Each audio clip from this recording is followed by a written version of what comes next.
નમો અરિહંતાણં નમો સિદ્ધાણં નમો આયરિયાણં નમો ઉવજ્જાયાણં નમો લોહે સવ્વસાહુણં એષો પંચ નમોકારો શબ્દપાવપણાશણો મંગલાણં ચ સવ્યેશિં પરમંગો મંગલમ મંગલમ ભગવાન વીરો મંગલમ ગૌતમ પ્રભુ મંગલમ સ્થૂલિભદ્રાદ્યા જૈનો ધર્મોસ્તુ મંગલમ ઓંકારં બિંદુ સંયુક્તં નિત્યં ધ્યાયન્તિ યોગિના કામદં મોક્ષદં ચૈવ ઓંકારાય નમો નમઃ શાંતઃ પ્રાજ્ઞવરો વક્તા ગચ્છાધીશ સુસંયમી શૂરીશ્વરો ગુણાબ્ધિ સ્યાत् સંગવૃદ્ધ્यै ષડોદ્યમી શારદા શારદાંબોજ વદના વદનાંબુજે સર્વદા સર્વદાસ્માકં સન્નિધિં સન્નિધિં ક્રિયાત અજ્ઞાનતિમિરાન્ધાનાં જ્ઞાનાંજનશલાકયા નેત્રముન્મીલિतं येन તસ્मै શ્રીગુરવે નમઃ. પચક્ખાણ કલાકવાર માઉન્ટ કવિયાર ચચંડી ચારાગાર ધારણા અવિગ્રહ પચખાઈ ગ્રમ સહસ્રાગણ મહત્વગણ શબ્દ સમાહિત્યગાર નમો શ્રી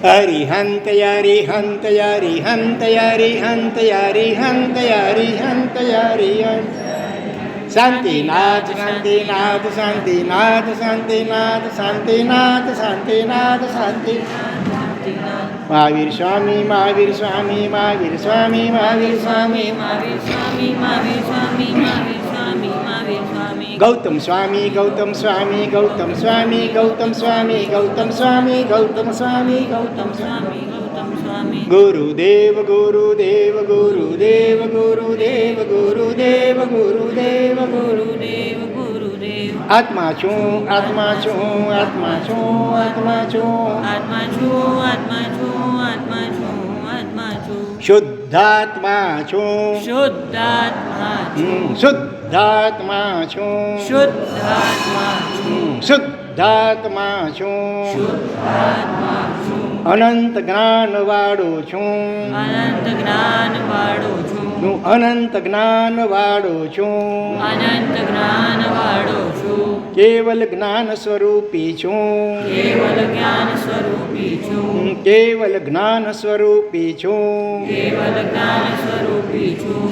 શુદ્ધાત્મા છું શુદ્ધાત્મા છું શુદ્ધાત્મા છું હું અનંત દર્શન વાળો છું અનંત દર્શન વાળો છું અનંત દર્શન વાળો છું અનંત દર્શન વાળો છું કેવલ દર્શન રૂપી છું કેવલ દર્શન સ્વરૂપી છું કેવલ દર્શન સ્વરૂપી છું કેવલ દર્શન સ્વરૂપી છું શુદ્ધાત્મા છું શુદ્ધાત્મા છું શુદ્ધાત્મા છું શુદ્ધાત્મા છું અવ્યાબાદ સ્વરૂપી છું અવ્યાબાદ સ્વરૂપી છું હું અવ્યાબાદ સ્વરૂપી છું અવ્યાબાદ સ્વરૂપી છું હું અનંત સુખનું ધામ છું અનંત સુખનું ધામ છું હું અનંત સુખનું ધામ છું અનંત સુખનું ધામ છું હું અવ્યાબાદ સ્વરૂપી છું અવ્યાબાદ સ્વરૂપી છું હું અનંત શક્તિમાન છું અનંત શક્તિમાન છું અનંત શક્તિમાન છું અનંત શક્તિમાન છું હું શુદ્ધાત્મા છું શુદ્ધાત્મા છું શુદ્ધાત્મા છું શુદ્ધાત્મા છું અજર અમર અવિનાશી છું અજર અમર અવિનાશી છું અજર અમર અવિનાશી છું, અજર અમર અવિનાશી છું, શુદ્ધાત્મા છું, શુદ્ધાત્મા છું, શુદ્ધાત્મા છું, શુદ્ધાત્મા છું, અનામી અરૂપી છું, અનામી અરૂપી છું, હું અનામી અરૂપી છું, અનામી અરૂપી છું, શુદ્ધાત્મા છું, શુદ્ધાત્મા છું, શુદ્ધાત્મા છું,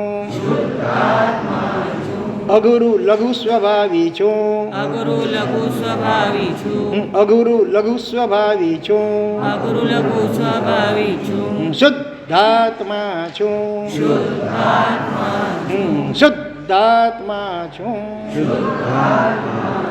ઓમ શાંતિ શાંતિ શાંતિ.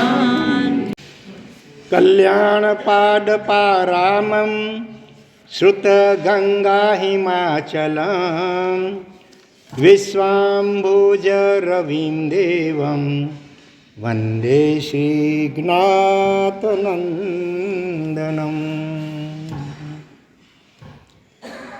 દર શનિ રવિવારે આપણે કયો વિષય લઈએ છીએ? પ્રશ્નોત્તરી. થોડાક પ્રશ્નો આવેલા છે, એકવાર લઈ લઈએ. પ્રશ્ન છે, વડીલોએ બાળકોને કેવી રીતે સુધારવા જોઈએ અને એમનામાં સારા સંસ્કાર નાખવા જોઈએ? બહુ મહત્ત્વનો પ્રશ્ન છે. હકીકતમાં તો બીજાને સુધારવા માટે પહેલાં પોતાની જાતને સુધારવા માટે પ્રયત્ન કરવો જોઈએ, પુરુષાર્થ કરવો જોઈએ. આપણે સુધરીશું તો આપણને જોઈને ઓટોમેટિક સહવર્તીઓ સુધરવા લાગી જશે. સંગ તેવો રંગ અને સોબત તેવી અસર. તમે ધારો કે દેરાસર જતા ન હો તો બાળકને કંઈ પણ કેવી રીતે શકશો કે બેટા દેરાસર જા અથવા ઉપાસે ગુરુ મહારાજ પાસે જા, વંદન કરી આવ, આસક્ષેપ નખાવી આવ. જે તમે બાળકો પાસે કરાવવા ઈચ્છો છો એ પહેલાં પોતાના જીવનમાં એમને જીવીને આદર્શ દાખલારૂપ બનો. બરાબર? હકીકતમાં તો બાળકોને ના સંસ્કાર ક્યારથી નાખવા જોઈએ? ગર્ભમાંથી નાખવા જોઈએ. અગાઉ તમને કહ્યું પણ છે, આજે મુંબઈમાં અને અનેક ઠેકાણે એવી સંસ્થાઓ ચાલે છે, સંસ્કાર શક્તિ કેન્દ્ર વગેરે. હકીકતમાં બાળ ગર્ભમાં આવે એનાથી પહેલાં પૂર્વ તૈયારી કરી રાખવાની હોય. એ દંપતીએ કેવા ઉત્તમ ભાવોમાં રમવું જોઈએ જેથી કરીને એવો ઉત્તમ પુણ્યશાળી બાળક એ એમાં ગર્ભરૂપે અવતરે. અને એ અવતરણ થયા પછી પહેલા દિવસથી માંડી અને 9 મહિના સુધી પણ ખાસ કરીને તો માતાએ વિશેષ પ્રકારે કાળજી રાખવાની હોય. એના વિચાર વાણી વર્તનની અંદર, આહાર વિહાર દરેકની અંદર ખૂબ પોઝિટિવ રહેવું જોઈએ. ઉત્તમ શુભ ભાવનો શુભ વિચારોમાં રમવું જોઈએ. જીવ માત્ર સાથે મૈત્રી ભાવ, પરમાત્મા પ્રત્યે વિશિષ્ટ ભક્તિભાવ, સાધુ સંતોનો સત્સંગ, જીનવાણીનું શ્રવણ, સદવાંચન વગેરેમાં બને એટલું વધારે ને વધારે ઓતપ્રોત રહેવું જોઈએ. બની શકે તો 9 મહિના દરમિયાન 1-8 લાખ કે 1.25 લાખ નવકાર મંત્રનો જાપ કરવો જોઈએ. કારણ કે માતા જેવું વિચાર વગેરે કરશે એની ખૂબ મોટી અસર ગર્ભસ્થ બાળક સંતાન ઉપર રહેતી હોય છે. આજે ઘણી બધી માતાઓ, મોટાભાગની મોડર્ન માતાઓ જે કહેવાય મમ્મીઓ, એ સગારવા અવસ્થામાં પણ ટીવીની બધી સિરિયલો જે ઘટી તો ન જોવા યોગ્ય પણ જોતી હોય, અને જોબ કરે ત્યાં પણ આજુબાજુનું વાતાવરણ કેવું ઘણીવાર વિચિત્ર હોય. પગાર વધારવા માટે બોસની બધી વાતો માનવી પડે. હોટલોમાં પણ જતા હો, ગમે ત્યાં ગમે તો જોતા હો, ખાતા હો, પીતા હો, દરેકની અસર બાળક ઉપર પડતી હોય છે. સૌથી પહેલી શરૂઆત તો ગર્ભાધાનથી જ થવી જોઈએ. અને એ માટે આવી જે સંસ્થાઓ છે એ દર ત્રીજે દિવસે સુંદર માર્ગદર્શન આપે માતાને, પ્રત્યક્ષમાં કે ઓનલાઈન પણ સુંદર સંસ્કાર માતા આપે. અને જેથી સતત માતા શુભ ભાવોમાં જ રહી શકે એવા પ્રકારનું સાહિત્ય, એવા પ્રકારનું મટીરિયલ, એવા પ્રકારના આરાધનાઓમાં એને ઓતપ્રોત રાખે. ₹10,000 લગભગ ફી હોય છે એની. પણ ખરેખર તમારામાંથી કેટલા જણાએ અથવા તમારી પુત્રવધુ કે દીકરીને એ સંસ્થા દ્વારા સંસ્કાર અપાવ્યા છે? કોઈ દાખલા એવા? પાછળ 1, આ બાજુ છે 2. ધન્યવાદ. તમને એડ્રેસ કે નંબર જોઈતો હોય તો આપીશું. 2 વર્ષ પહેલાંની, ગયા જ વર્ષે અમારું ચોમાસું ક્યાં હતું? જોગેશ્વરીમાં. ત્યાં એક રવિવારે 3 કલાકનો આવો કાર્યક્રમ ખાસ સ્પેશિયલ રાખ્યો હતો. બોરીવલી વગેરેથી ડૉક્ટર અભયભાઈ અને એમની આખી ટીમ બધી આવી હતી અને ખૂબ સુંદર રીતે એમણે પ્રોજેક્ટર દ્વારા આખું માર્ગદર્શન આપ્યું હતું. એટલે ખરેખર તમારા દીકરી કે પુત્રવધુ હોય અને એમનામાં આ સંસ્કાર આ પ્રયોગ કરાવવા જેવો છે ખાસ તો જ ખરેખર આજે આપણા સંસ્કારો બાળકોમાં બચશે રહેશે. થોડુંક બાળક મોટું થાય પછી આજુબાજુનું વાતાવરણ આજે કેટલું વિચિત્ર છે, એટલે ઘોડો તબેલામાંથી છૂટી જાય પછી તબેલો બંધ કરવા પ્રયત્ન કરો એના જેવું થઈ જાય.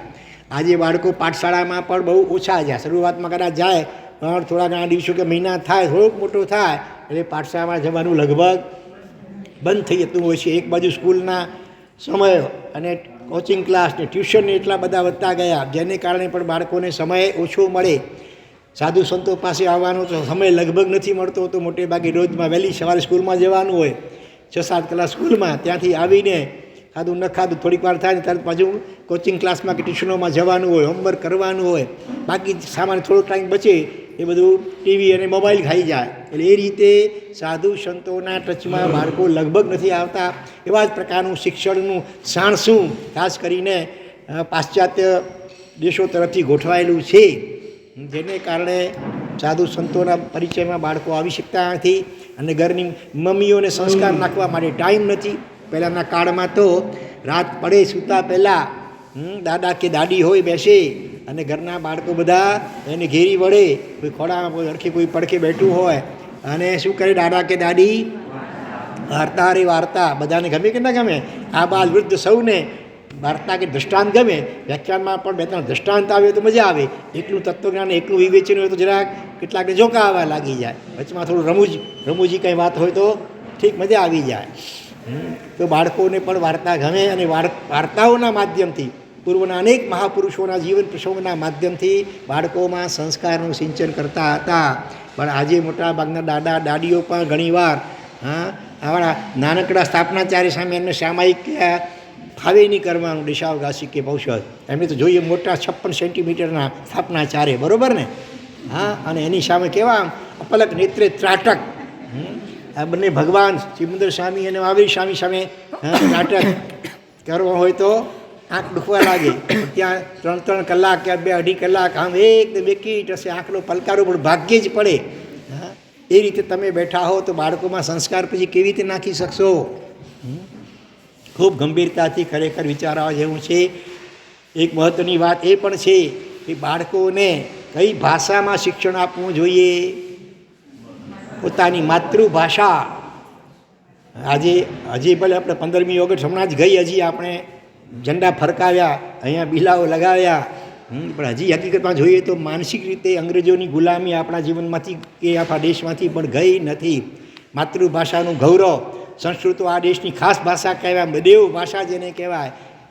જેને ફોરેનમાં લોકો મહત્ત્વ આપે છે અને ત્યાં અભ્યાસ કરાવીને PhDની ડિગ્રીઓ પ્રાપ્ત કરીને મોટા ઇનામોની સ્કોલરશીપો આપે છે. અને ભારતમાંથી ધીરે ધીરે આ દેવ ભાષા બિલકુલ લગભગ નામશેષ થતી જાય છે. એટલું જ નહીં, ગુજરાતીની સ્કૂલો પણ મુંબઈમાંથી પણ લગભગ બધી મોટાભાગની બંધ થવા લાગી ગઈ અને અંગ્રેજીનો એવો પવન ફૂંકાયો કે ભલભલા એમાં ઝડપાઈ ગયા. ઠીક છે, એક ભાષા તરીકે અંગ્રેજી શીખો એમાં કોઈ બહુ નિષેધ નથી, પણ માધ્યમ જ આખું અંગ્રેજી ભાષાનું થઈ ગયું. માતૃભાષામાં જેટલું ઝડપથી બાળક ગ્રહણ કરી શકે એટલું અન્ય ભાષામાં નહીં. બીજી ભાષા ગમે તેમ કદાચ માસી કહી શકાય, માસી કોઈ દિવસ માનું સ્થાન ન લઈ શકે. માતૃભાષા એ નામ જ છે માતૃભાષા, મધર ટંગ અંગ્રેજીમાં જેને કહેવામાં આવે. તો બાળકને નાનપણ ઘરમાં પણ એ રીતે જ બોલતા શીખવાડવું જોઈએ પહેલેથી. અમુક સમય સુધી તો માતૃભાષામાં શિક્ષણ આપવું જોઈએ. એ પણ આજે બહુ એવા જાગૃત મા બાપો ઓછા છે. કેટલાક છે એવા કે જે બાળકને સ્કૂલમાં પણ મોકલતા નથી, પોતાના ઘરે કેટલોક સમય પોતે ફાળવે એને માટે, બાકી ટીચર ભલે રાખી કરી ટ્યુશન રખાવીને પણ જરૂરી જે સબ્જેક્ટ્સ હોય, વિષયો જે હોય એ શીખવાડે. આજે કેટલાક સબ્જેક્ટ એવા પણ છે કે જે ખરેખર વ્યવહારમાં બહુ ઉપયોગી પણ નથી, અને ફરજિયાત તમને ઇતર ભાષા શીખવાડવામાં આવે, ફ્રેન્ચ વગેરે. ફ્રેન્ચ ભાષાને શીખીને તમે અહીંયા શું કરશો, ઉર્દૂ કે ફ્રેન્ચને? એના કરતાં પોતાની માતૃભાષા એ ખરેખર શીખવાડવી જોઈએ. એવી સ્કૂલોમાં દાખલ કરવો જોઈએ જ્યાં કમસે કમ એકાદ પીરિયડ પણ તમારી માતૃભાષાનો હોય. અને ખરેખર તો માતા પિતાએ જાતે સમય ફાળવી કરી બાળકને માતૃભાષા ખાસ શીખવાડવી જોઈએ. આમાં બીજો આગળ એક પ્રશ્ન એવો આવે છે કે ધાર્મિક સૂત્રો અંગ્રેજીમાં કન્વર્ટ કરાય તો કેમ? આજે હવે માતૃભાષા ઘણા છોકરાઓને લગભગ નથી આવડતી, અંગ્રેજી ભાષામાં જ શિક્ષણ બધું થઈ ગયું. તો ધાર્મિક સૂત્રો જેમ કે નવકાર મંત્રો હોય, ઈચ્છામી ખમાસનો ઈચ્છકાર બુટિયો, ઇરિયા વઈ લોગસ, સામાયિક પ્રતિક્રમણના સૂત્રો, આ બધા સૂત્રો અંગ્રેજીમાં કન્વર્ટ કરાય તો કેમ? સ્થૂળ દૃષ્ટિએ કદાચ ઘણાને લાગશે કે ના જરૂરી છે, ઉપયોગી છે, આમ છે તેમ છે, પણ દીર્ઘ દ્રષ્ટિથી વિચાર કરીએ તો એમાં આગળ જતાં ઘણું નુકસાન થાય. જ્ઞાન પૂજન કરવું હોય ત્યારે શું બોલો તમે? અમરી નમો નાણસ. હવે અંગ્રેજીમાં લખવું હોય તો સ્પેલિંગ શું લખાય? અંગ્રેજીમાં અણ છે, નાનસ બોલશે. શરૂઆત અત્યારે ઠીક છે, તમે થોડું જાણતા હો ને કે બેટા આમ નહીં આમ ઉચ્ચાર કર, તો ધીરે ધીરે સમય જતાં આગળ 50-100 વર્ષ પછી એવો સમય આવશે કે એ બધું લગભગ ભૂસાઈ જશે. એટલે જેને જેમ ફાવે એમ ઉચ્ચાર કરશે. કોઈ નાણસ બોલશે, કોઈ નાનસ બોલશે, કોઈ નાણસ બોલશે, વગેરે. આવું થવાની શક્યતા ઘણી છે. અંગ્રેજીમાં ઢબુના ઢ માટે કંઈ છે સ્પેશિયલ કોઈ? ધ અને ઢ બંનેમાં છે ડીએચ. ડીએચ એટલે ધ અને ડીએચ એટલે ઢ. તો ક્યાં ધ ઉચ્ચાર કરવો, ક્યાં ઢ ઉચ્ચાર કરવો, એ બધું છૂટી જશે. ડળાનો ડ અને ડગલાનો દ, બરાબર. અંગ્રેજીમાં તો બંને માટે ડી જ છે ખાલી. ગુજરાતી સંસ્કૃતમાં તો 52 અક્ષરો કહેવાય, અંગ્રેજીમાં માત્ર 25, બરાબર ને? ABCDEFG 26 અક્ષરો. એટલે આવા ઘણા ગડબડ ગોટાળાઓ થવાની શક્યતા છે, બરાબર. એટલે હિતાવહ નથી. ધીમે ધીમે સૂત્રોના આખા પછી ઉચ્ચારો બદલાઈ જશે. ઠીક છે, જે પ્રવચનો હોય દાખલા તરીકે, કે એનું અંગ્રેજીમાં ટ્રાન્સલેશન થાય તો એમાં કંઈ વાંધા જેવું નહીં. આમ તો પૂજ્યપાદ આચાર્ય ભગવાન રત્ન સુંદર સુરીસજી મહારાજ સાહેબ, એમના પુસ્તકોના લગભગ 9 ભાષાઓમાં અનુવાદ થતા હોય. અંગ્રેજી પણ હોય, ફ્રેન્ચ પણ હોય, ઉર્દુ પણ હોય, પારસી પણ હોય, મરાઠી પણ હોય. તો એમાં વાંધો નહીં, પણ જે સૂત્રો છે, નવકાર કે રિયાવય કે લોગસ વગેરે સૂત્રો, એમાં તો શુદ્ધ ઉચ્ચાર, જે ઉચ્ચાર થાય ને એના વાઇબ્રેશન્સ, તરંગો તૈયાર થતા હોય છે, અને એને કારણે તેવા પ્રકારની વિશિષ્ટ અસરો થતી હોય છે. મંત્રો હોય, બધા મોટાભાગના સૂત્રો બધા મંત્રાક્ષરો તુલ્ય હોય છે, મંત્ર ગર્ભિત હોય છે. એટલે એનું અંગ્રેજીમાં કરવા જઈએ તો આ મોટું ઉપાધિ થાય, નુકસાન થાય. એની માટે વિસ્તારથી વાંચવું હોય તો એક પુસ્તક છે શિક્ષણની સોનોગ્રાફી, જેના લેખક આચાર્ય ભગવાન ઉદય વલ્લભ સૂરી આચાર્ય ભગવાન છે. ખાસ વડીલોએ આ પુસ્તક પોતે વાંચવું, પોતાના ઉંમરલાયક સમજુ સંતાનોને પણ આ પુસ્તક ખાસ વંચાવવા જેવું છે, બરાબર. આજે જો ગુજરાતી આપણી ભાષા, સંસ્કૃત ભાષા કેવી છે? મામા, કાકા, માસા, ફુવા, બરાબર. ચારે માટે અલગ અલગ શબ્દો છે. અંગ્રેજીમાં બધા અંકલ ને આંટી, કાકી હોય કે માસી હોય કે મામી હોય કે ફૂઈ હોય, બધા આંટી. અને કાકા, મામા, ફુવા બધા માટે અંકલ. એને બદલે માતૃભાષાની અંદર દરેક માટે અલગ અલગ શબ્દો છે. પછી જોડવું હોય તો મેટરનલ ને પેટર્નલ જોડો, મામાઈ ને ફુયાઈ. એટલે આવા ઘણા કારણોસર છે કે આપણે બાળકોને માતૃભાષામાં શિક્ષણ આપવું જોઈએ. હવે સ્કૂલો બધી એવી થઈ ગઈ ગુજરાતીમાં મોટાભાગની બંધ, તો તમારે જાતે ભણાવવું જોઈએ, અથવા ટ્યુશન, બીજા વિષયના ટ્યુશન રખાવો, અંગ્રેજીના, ગણિતના. એવી રીતે માતૃભાષાનું ટ્યુશન રખાવીને પણ છેવટે માતૃભાષા આજે હમણાં થોડા એવી સ્કૂલો શરૂ થઈ છે આપણી. અત્યારે પ્રાઇમરી લેવલમાં છે, ગોરેગામમાં, બોરીવલીમાં, અને ત્રીજો ક્યાં? દાદર, મલાડ. હા, આદિ એકેડમી છે, ગુરુકુલમ. અમદાવાદમાં સાબરમતીમાં ગુરુકુલમ ચાલે છે, મુંબઈમાં પણ 1-2 જગ્યાએ દાદર વગેરેમાં ચાલે છે. તો એવી સંસ્થાઓમાં બાળકોને ખરેખર રાખવા જોઈએ. પૂજ્યપાદ પન્યાસ પ્રવાસી ચંદ્રશ્રી મહારાજ સાહેબે કેટલી બધી જહેમત ઉઠાવીને બે તપોવનો એમને ઊભા કર્યા છે.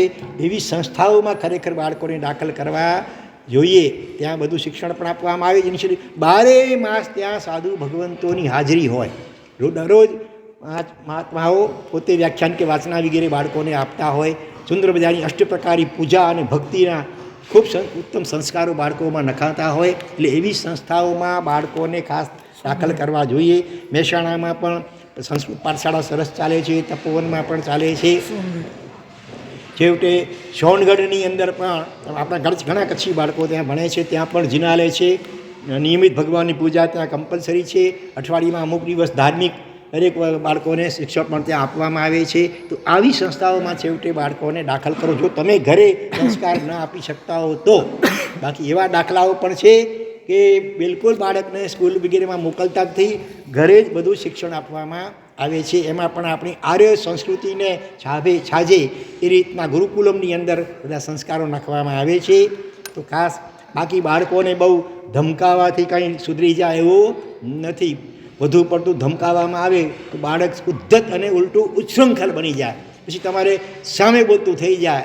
અને બાળકોને જો વાત્સલ્ય અને પ્રેમ ન મળે માતા પિતા તરફથી તો થોડુંક ઉંમર થોડીક થાય એટલે બાળક પ્રેમ તો જીવ માત્રને જોઈએ છે. નિર્મળ પ્રેમ વાત્સલ્ય ન મળે માતા પિતા તરફથી. પિતા જાય વહેલી સવારે ઓફિસે, એ જોબ ઉપર જાય, અને સાંજે કે રાત્રે ઘણીવાર તો આવે. ઘણીવાર તો એવું બને કે અઠવાડિયા સુધી રજાનો દિવસ રવિવાર હોય ત્યારે કદાચ બાળક અને પિતા ભેગા થાય. બાકી બાળક જાય વહેલી સ્કૂલે, પપ્પા જાય ઓફિસે કે જોબ કરવા માટે, એટલે પિતાનું પ્રત્યક્ષ પ્રેમ ન મળે. અને આ બાજુ મમ્મી પણ બધી આજકાલ જોબ કરતી થઈ ગઈ. અને તે સિવાય પણ જાત જાતની કઈ પાર્ટી કે તમારી કહેવાય કીટી પાર્ટી, એમાં શું મને ખબર નથી, શબ્દ સાંભળ્યો કીટી પાર્ટીમાં જાય, કુકિંગ ક્લાસમાં જાય, અલગ અલગ ક્લાસોમાં મમ્મી જાય. અને બાળકોને પછી નોકર ચાકર કે આયાના ભરોસે મૂકી દો. હવે એ કેવા સંસ્કારો નાખશે?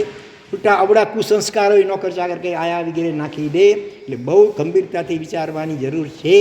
ખરેખર તો બહેનોનું આ મુખ્ય કર્તવ્ય હતું બાળકોમાં સંસ્કાર. એ તો ઘરનું યોગ્ય સંભાળ રાખવાની. પોતે જાતે રસોઈ કરીને તમે બાળકોને અને પતિ વગેરે બધાને જમાડો. અને એક રામો કે ઘાટી કે રસોઈઓ રાખીને એ રસોઈ કરે, એની રસોઈ જમો. એમાં પણ જમીન આસમાનનું અંતર પડી જાય. એ લોકોની મેન્ટાલિટીને વિચારધારાઓ કેવી હોય. અન્ન તેવું મન ને મન તેવું અન્ન પાછું બને છે સામસામે. એટલે ખરેખર તો આ અંગ્રેજી પ્રચાર એવો જોરદાર થયો કે ભાઈ સ્ત્રીને પણ પુરુષની સમોવડી બનાવી નાખો. આ શા માટે? ઘરમાં જ ગોંધાઈ રહે. આવો ગોબેલ્સ પ્રચાર કરી અને સ્ત્રી તો ખરેખર ઘરની રાણી કહેવાતી. પુરુષ તો હકીકતમાં ગુલામ જેવો હોય. બિચારાને આખા કલાકો સુધી નોકરી વગેરે કરવી પડે. બહારથી કેટલું રખડી ભટકીને કોઈ દુબઈ જાય, કોઈ મસ્કત જાય, કોઈ ક્યાં જાય પૈસા કમાવા માટે, એને રખડવું પડે બહાર. જ્યારે સ્ત્રી તો ઘરની રાણી કહેવાતી હતી. ઘરમાં કઈ રસોઈ બનાવી, કેવા કપડાં બાળકો વગેરેને પહેરાવવા, એ બધામાં એ સ્વતંત્ર હતી. પુરુષ તો પૈસા કમાવીને આપે. પહેલાંના કાળમાં એવું હતું કે પત્નીને આપે અને એ બધું ઘરની એનું વ્યવસ્થા સંભાળે. અને ખાસ કરીને બાળકોમાં સંસ્કાર વાત્સલ્યપૂર્વક નાખવાની મોટી જવાબદારી જે સ્ત્રી એટલે માતાને હતી, એ આજે આખું વાતાવરણ બદલાઈ ગયું. એને કારણે પણ બાળકો નાનપણથી જેને સંસ્કાર અને વાત્સલ્યને પ્રેમ મળવું જોઈએ માતા પિતાનું, કે દાદા દાદીનું પણ. આજે વિભક્ત કુટુંબો થઈ ગયા. એટલે દાદા દાદી પણ જે સંસ્કાર નાખતા હતા એનાથી પણ બાળકો વંચિત રહી ગયા. ખૂબ આમ જોઈએ તો ગંભીર ચિંતાનો આ વિષય છે. એટલે ખૂબ જાગૃત થવાની જરૂર છે. બાળકોને માત્ર એમને ખવડાવી પીવડાવી કપડાં પહેરાવી સ્કૂલે મોકલવા, મોટા થાય એટલે નોકરી ધંધે લગાડવા અને લગ્ન કરી દેવા, એટલા માત્રથી તમારું કર્તવ્ય મા બાપ તરીકેનું પૂરું થતું નથી. એ તો કોઈ સામાન્ય મા બાપ પણ કરે. જૈન કુળમાં જન્મેલા આદર્શ શ્રાવક શ્રાવિકા મા બાપ, એનું કર્તવ્ય માત્ર એના આલોકની સાથે સાથે એના પરલોકની પણ ખાસ ચિંતા કરવાની જવાબદારી હોય છે. અને એને માટે ગર્ભથી અને નાની બાલ્યાવસ્થાથી જ ઉત્તમ સંસ્કારો નાખવા જોઈએ. આજે ગુજરાતી સમાજમાં હજી આ બાબતમાં થોડી જાગૃતિ છે. એ બાળક 41મા દિવસમાં પ્રવેશે ને 40 દિવસ તો સૂતક લાગે. જન્મથી 41મો દિવસ શરૂ થાય ત્યારથી માંડીને રોજ પૂજા કરાવે બાળકને. રોજ એના હાથે એકાદ પણ તિલક ભગવાનને કરાવી આવે. આમાંથી છોકરીઓ એવા દાખલા 41મા દિવસે એક દિવસ માટે કરાવતા હશો, પછી રોજ ખાવા પીવાનું રોજ, બીજું બધું રોજ રોજ કરવાનું, ખાલી ભગવાનની ભક્તિ પૂજા એ એક દિવસ કરીને સંતોષ માની લેવાનો, એ પણ ઈચ્છવા યોગ્ય નથી. ઘણા પણ એવા સંસ્કારી જાગૃત શ્રાવક શ્રાવિકા માતા પિતા હોય છે કે જન્મથી માંડીને બાળકને ક્યારેય રાત્રિ ભોજન કરાવ્યું ન હોય, દૂધ સુદ્ધા પણ નહીં, પાણી સુદ્ધા પણ નહીં, એવા પણ બાળકોને બાલિકાઓ હજી વર્તમાન ગુજરાતી સમાજમાં વિદ્યમાન છે. નામ પણ એવા સરસ નાખે, અરહમ, હરિહા, સમતા, જયણા, આવા ઉત્તમ નામો નાખે. અને બાકી તો મોટે ભાગે ગૂગલમાંથી શોધીને એવા વિચિત્ર તમે નાખો છો અર્થ કે જેનો ખરેખર તો કંઈ સંસ્કૃત ભાષામાં તો એનો ક્યાંય અર્થ જ નીકળતો ન હોય. હા, ચિંટુ ને પિન્ટુ ને ચિત્ર વિચિત્ર અનેક પ્રકારના નામો આજે. એટલે નામો પહેલાં કુમારપાળ અને આ ઉત્તમ નામો નખાતા, જેથી કરી તમે કહી શકો બેટા તારું નામ આ છે, તો એ નામવાળા કેવા મહાત્મા મહાપુરુષ થઈ ગયા, મહાસતી થઈ ગઈ, તારે એવા બનવાનું છે. એ રીતે એને પ્રેરણા મળે એવા ખરેખર નામ પણ સારા નાખવા જોઈએ. એટલે ખૂબ અનેક પાસાઓથી ખરેખર આ બાળકોમાં સંસ્કાર નાખવા માટે મા બાપોએ જાગૃત થવાની ખૂબ ખૂબ જરૂર છે. પૈસા પાછળ કલાકો મોટાભાગનો સમય તમે ફાળવો છો, પણ જે સંતાન જીવંત રત્ન છે ખરેખર, ઓલો તો પથરા છે, પૈસા વગેરે કે કાગળો છે, આ તો જીવંત ચૈતન્ય આત્મા છે, ભગવાન આત્મા તમારી કુક્ષીએ કે તમારા કુળમાં આવેલ છે. તમારી બહુ મોટી જવાબદારી છે કે એ કેમ જલ્દી આલોકમાં પણ સાચા અર્થમાં સુખી બને, આત્મલક્ષી બને એનું જીવન, પરલોકમાં પણ સદગતિ અને શીઘ્ર મુક્તિગામી બને. એ માટે યાદ આવી પેલી મદાલસા મા સતી, જે હાલરડામાં જ બાળકને શું બોલતી હતી, હિલા હિલા કહીએ હેસ મેનીને હડકો તો ચપ ને કે બાવું વચીંદો જલી વેંધો. હા, ઘણી મમ્મીઓ અને આજકાલની મમ્મીઓ તો હાથમાં પકડાવી દે મોબાઈલ કે ટીવીની પાસે બેસાડી દે. આ કેટલું તમે ખતરનાક ખેલ ખેલી રહ્યા છો બાળકોના જીવન સાથે. ખરેખર બહુ ગંભીરતાથી વિચારવાની જરૂર છે. અમુક ઉંમર સુધી તો ખરેખર શરૂઆતમાં બાળકને મોબાઈલથી પણ દૂર ટીવીથી દૂર રાખવું જોઈએ. તમારે ઉપયોગ કરવો પડતો તો અલગ તમે રૂમમાં જઈને વાત કરી આવો, બીજું ઉપર કંઈ કરવી આવો, પણ બાળકની સામે તમે ઘડી ઉપયોગ કરશો તો ઓટોમેટિકલી તો જોઈને એને પણ કુતૂહલ થશે, અને પછી તો એ જીદ પકડશે, હઠ પકડશે, એટલે તમારે એને આપવું પડશે પછી. અને એના જ કારણે ત્યાં જ આ બધા અધપતનના બીજની વવાઈ જતા હોય છે. એટલે ખૂબ જાગૃત થવાની જરૂર છે. શુદ્ધોસી બુદ્ધોસી નિરંજનોસી સંસાર માયા પરિવર્જિતોસી સંસાર સ્વપ્નમ ત્યજમોહ નિદ્રામ મદાલસા વાચ મુવાચ પુત્રમ. આવા શ્લોકો વગેરે સંભળાવી અને બાળકમાં આધ્યાત્મિક સંસ્કારોનું સિંચન કરતી હતી. માટે જ એ બાળકો આગળ જઈને ચારિત્ર અંગીકાર કરીને શાસન રત્ન પાકતા હતા. કોઈ દેશ ભક્ત વગેરે પાકે, કોઈ કુળદીપક બને. તો આ ખૂબ ગંભીરતાથી વિચાર કરવા યોગ્ય છે.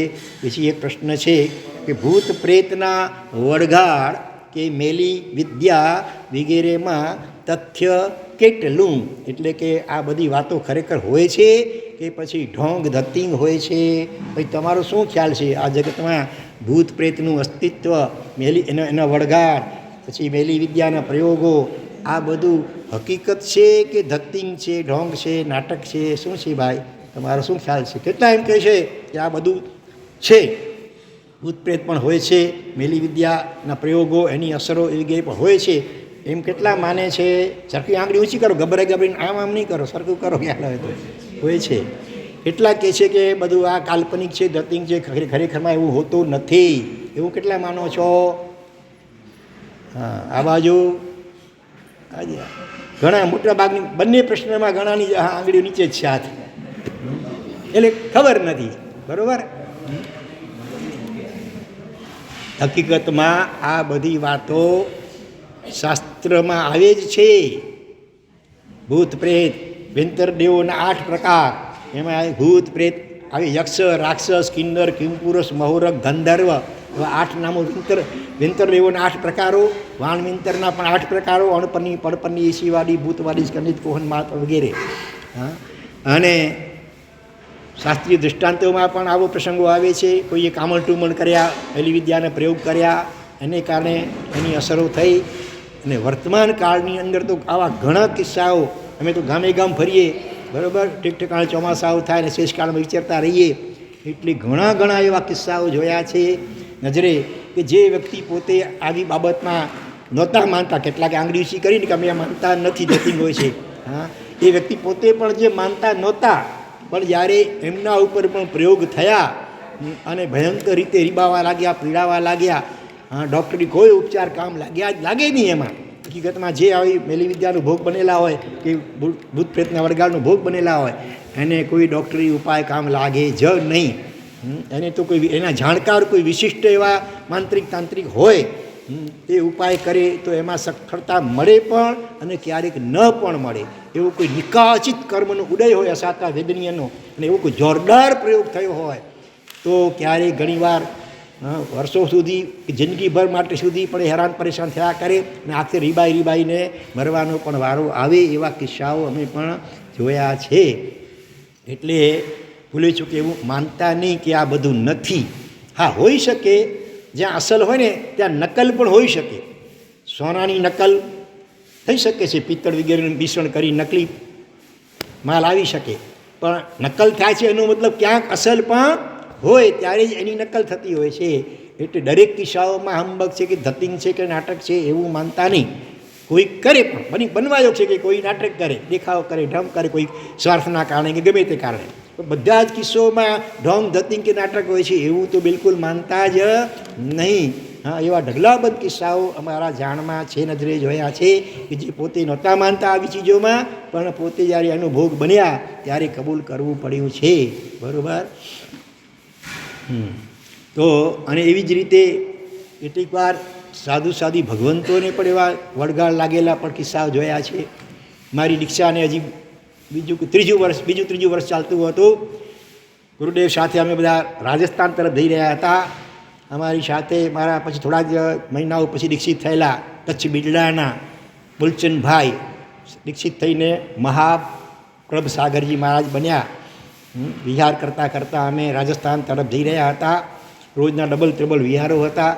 અમે વિહાર કરીને થરાદ, ઉત્તર ગુજરાતમાં થરાદને વાવ આવે છે ગામ, ત્યાં પહોંચ્યા હતા. નૌકાશી કરી અને ઝટપટ તૈયાર થઈને કેટલાક આગળ વધી ગયા. હું અને ઓલા મહારાજ અમે 2 જણા ત્યાં પાછળ રહી ગયા. થોડીક વાર થઈ અને એને એકદમ અગડમ બગડમ અસ્પષ્ટ આમ એકદમ બોલવાનું છે, બડબડ ચાલુ થઈ ગયો. મને આશ્ચર્ય થયું, અરે આ શું થયું છે? તો વળી એકદમ મંત્ર છે, સારા સાધુ, એકદમ જેન્ટલમેન જેમ આપણે કહીએ, બીજી સજ્જન સારા, એકદમ સ્વભાવના પણ સારા, અને એ જેમ તેમ બડબડ કરવા લાગી ગયા કોઈ કારણ વગર. આશ્ચર્ય થયું. સાહેબ આગળ ગયા હતા, કોઈક માણસને મોકલાવીને પાછા તરત બોલાવી લીધા. હકીકતમાં બન્યું એવું હતું કે કોઈક ઝાડ નીચે એ લઘુનીતિ કરવા માટે બેસી ગયા હતા. અને ત્યાંથી મોટાભાગના જે અમુક પ્રકારના ઝાડો હોય ને એમાં ઘણીવાર જંતર દેવોનો વાસ હોય છે. એટલે એને એ ગમે નહીં આપણે ત્યાં કોઈ પેશાબ કરે તો. એટલે પછી એ સૂક્ષ્મ રીતે એનું શરીર બહુ સૂક્ષ્મ હોય, વૈક્રિય શરીર હોય, આમ હવાની જેમ વાયુની જેવું સૂક્ષ્મ, એટલે શરીરમાં પ્રવેશી જાય અને પછી અનેક પ્રકારે એટલે એના શરીરનો કબજો આખો એ જે વેંતર વગેરે હોય તે લઈ લે. અને પછી એ ગમે એવું રડે, હસે, નાચે, કૂદે, તોડફોડ કરે, ભાંગફોડ કરે, જ્યાં ત્યાં બહુ મહા મુસીબતે. તમારું ચોમાસું એ થવાનું બાળમેર, રસ્તામાં હાઈવેની ઉપર આમ ઊભા રહી જાય હાથ આમાં કરીને, ટ્રકોને આવતી એની વચ્ચે બહુ મહા મુસીબતે એને જેમ તેમ સાચવી અને લઈ ગયા. ચોમાસામાં બહુ તકલીફ. પછી વળી પાછા કચ્છમાં આવવાનું થયું અને કચ્છ ગોધરાથી પાલિતાણાનો છરી પાડતો સંઘ નીકળવાનો હતો. એટલે આવી સ્થિતિમાં તો એમને લઈ જઈ શકાય નહીં. છેવટે એનું જે જન્મભૂમિ કચ્છ બિરડા ગામ એના ઉપાસેમાં રાખવામાં આવ્યા. એને ઉપર પૂરી રાખવું પડે, બહાર નીકળે તો ગમે ત્યાં પહોંચી જાય. અને મુસલમાનોની કબરો વગેરે દરગાહ હોય ને એની ઉપર જે ગ્રીન ચાદર ઓઢાલી, હા એ ઓઢી લઈને પોતે ઓઢી લે. આવું બધું કર્યું. ક્યારે ઉપર ચડી જાય, ક્યાં હમણાં કૂદકો મારું છું, આપણને ડર લાગે. આવું હાજી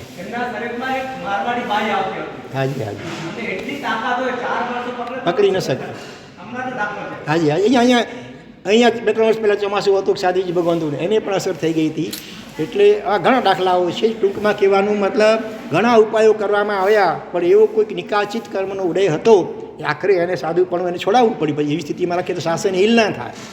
એટલે પછી પણ પછી પણ દીક્ષા છોડી દીધી. પછી ધીરે ધીરે થોડો કરતાં ત્યાં પાછા નોર્મલ લગભગ થઈ ગયા. થોડીક અસર તો રહેતી હતી પણ પોતાના માતૃશ્રીની બહુ સુંદર સેવા એમણે છેવટ સુધી બજાવી અને બહુ જ જીવદયા પ્રેમી હતા.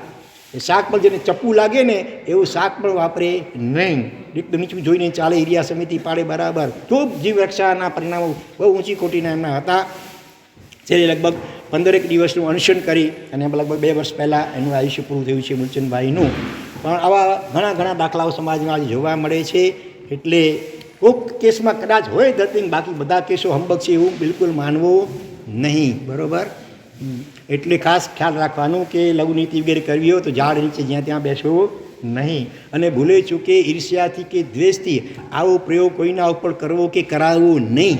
ઘણા પોતે જાણતા ન હોય પણ કોઈના ઉપર દ્વેષ હોય, ઈર્ષ્યા હોય કે કંઈ સ્વાર્થ હોય, એટલે કોઈ એવા જાણકાર તાંત્રિક માનતિક ઘણા એવા હોય છે મેલી વિદ્યાવાળા, એને અમુક પૈસા આપી દો એટલે એ એવા પ્રયોગ કરે. પછી એ ભલે ખાવામાં કોઈક રીતે કે પીવામાં એ આપી દેવામાં આવે વસ્તુ, કે બીજી કોઈ રીતે પણ એના ઘરમાં એ વસ્તુ નાખી દેવામાં આવે, તો એના કારણે એ પછી ઘણીવાર તો આખા કુટુંબ ઉપર કરવામાં આવે. આખા કુટુંબના બધા સભ્યો બિચારા હારા પર થતા હોય. ઘણીવાર એવા પ્રયોગો તમારા ધંધાને બાંધી દેવામાં આવે. ગમે એટલો માણસ પ્રયત્નો કરે પણ સફળતા મળે જ નહીં. આવા અલગ અનેક વિચિત્ર આ પ્રયોગો થતા હોય છે. એવા પ્રયોગ કરનાર પોતે કરે કે કરાવે એનું મોત છે એટલે બિલકુલ બગડી જાય. એકદમ અસમાધિમાં એનું પોતાનું મૃત્યુ થાય અને મરીને એ પણ મોટે ભાગે આવી હલકી દુર્ગતિમાં એ જાય.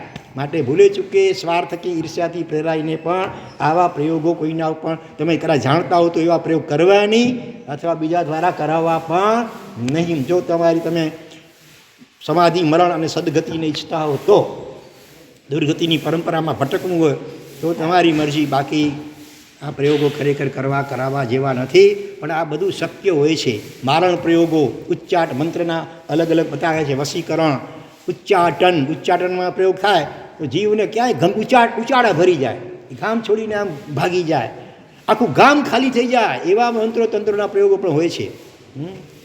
આ ગામ તારા ખાલી થઈ જાય. અને વળી એની એન્ટી વિદ્યા એવી પણ હોય, એનો પાઠ કરવામાં આવે તો વળી પાછું ગામ વસી પણ જાય. એવી વાતો શાસ્ત્રોમાં પણ આવે છે. એટલે આ બધી વાતો હંબગ નથી. પણ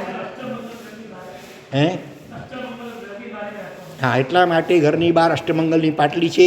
જીરાવલ્લા પાર્શ્વનાથ ભગવાનની આજે આવે છે આવી નાની મૂર્તિઓ. એ ઘરની બહાર શાખ ઉપર બહારના ભાગમાં પણ અંદરના ભાગમાં પણ બંને બાજુએ રાખી શકાય.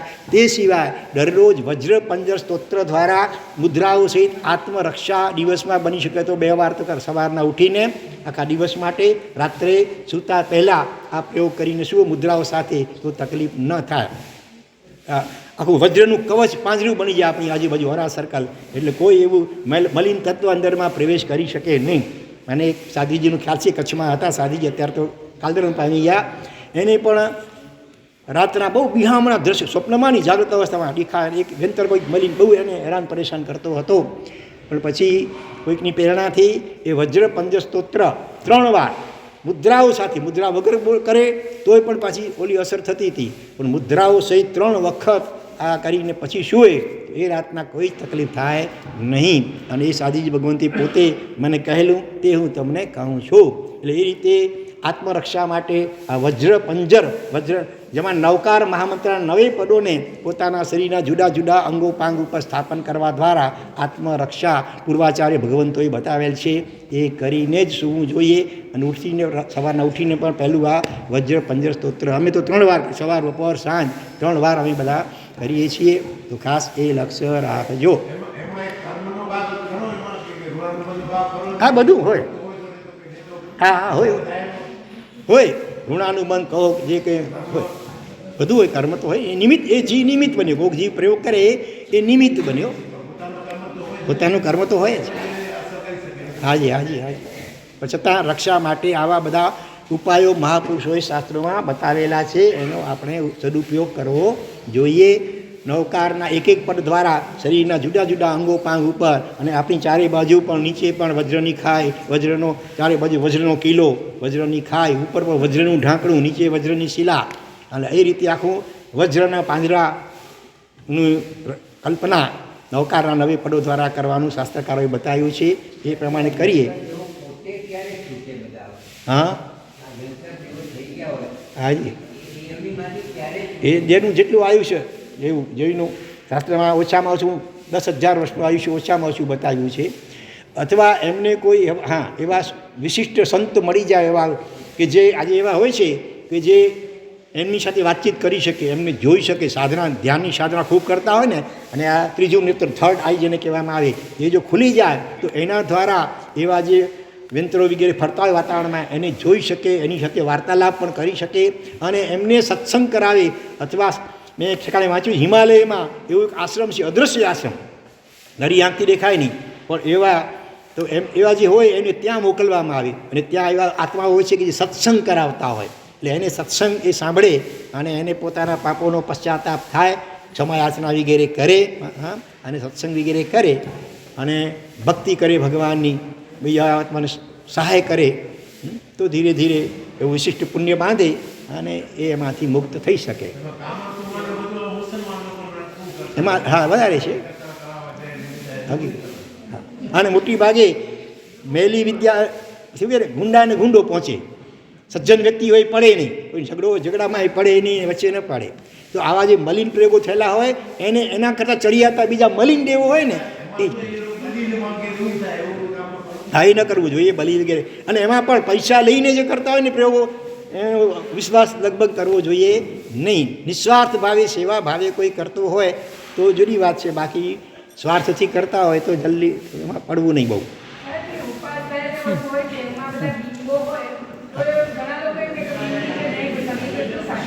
બિંબની નીચે બીમ બીમ હા બરાબર છે. હા એ હા એ બરાબર છે, એ વાત સાંભળે. એની પાછળ વૈજ્ઞાનિક કંઈ કારણ હોઈ શકે, એ વાસ્તુશાસ્ત્રની દૃષ્ટિએ છે, એમાં કોઈ દેવદેવીનું કારણ નથી.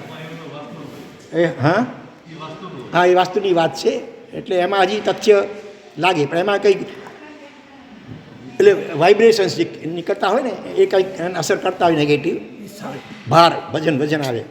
સાધના કરી હોય છે, વ્યાખ્યાનને સાંભળવું એમાં કંઈ પ્રોબ્લેમ ન હોય, કંઈ સાધના મંત્ર સાધના કરી હોય તો નીચે અને પિરામિડ. હા બોલો, હવે ટાઈમ થઈ ગયો છે. ઓકે, હા